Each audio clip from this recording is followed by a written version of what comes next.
On the afternoon of September 27th, 1956, a 13-year-old boy named Neary Morgan was walking with his two younger brothers through a desert in South Australia called Maralinga. Neary and his brothers were members of an isolated Aboriginal tribe called the Martu, and they were out right now to hunt kangaroos for their family. So Neary had a spear, and his two younger brothers had a club, and they also had a boomerang.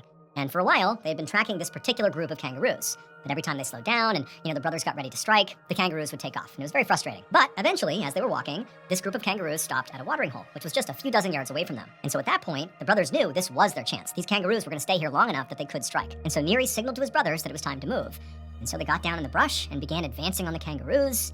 But after only taking a few steps, they heard this loud rumbling sound off in the distance. And as they looked to see what was going on, the sky suddenly was illuminated impossibly bright to the point where Neary is shielding his eyes to just see what's going on here. And as he was doing this extremely hot gust of wind came blasting through and literally knocked the brothers onto the ground, totally disorienting them. And then from the ground, at some point, Neary kind of turns his head and he happens to look in the direction of the watering hole where the kangaroos were. Then he sees them literally floating in the air, coming right over to him and then dropping on the ground. And then a moment later, it was like everything just went back to normal.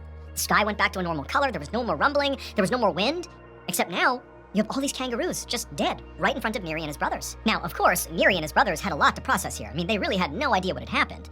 But they're looking at this bounty right in front of them, all these kangaroos, and they're thinking, what's just happened here was a gift from God. Clearly, what we just experienced was literally God lifting these kangaroos up, ending their lives, and putting them at our feet. This was a gift. And so eventually, Neary and his brothers, after kind of standing up and dusting themselves off, began lifting up these kangaroos and carrying as many as they could back to their tribe. And then that night, the tribe had this big celebration honoring this gift they had been given from God, and they had this big feast and they ate all this kangaroo meat. I mean, it was incredible. But then the next day, when the tribe woke up, everybody who had eaten any of that kangaroo was violently sick. Vomiting, rashes all over their body, aches, pain. I mean, people were really sick. And over the next few days, some people did recover, but a lot of others did not. And soon, people from this tribe began dying. And so naturally, Neary and the other members of the tribe did make the connection that very likely whatever was happening here, the sickness, was tied to consuming that kangaroo meat. And then other members of the tribe, who didn't necessarily subscribe to the idea that, this had been a gift from God, just said clearly the meat was poisoned. But they didn't know if that was intentional, if somebody had done that, or if it was just kind of a byproduct of something else, but poison, that's what was doing this. But for Neary and his tribe, this whole event remained a mystery.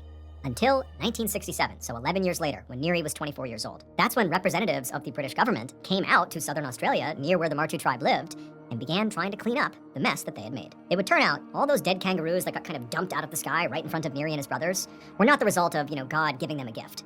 Instead, the reason that happened was because of a big scientific experiment that was conducted in Maralinga in total secrecy. The British government was testing nuclear bombs. Neary and his brothers had been a few kilometers away from a detonation site.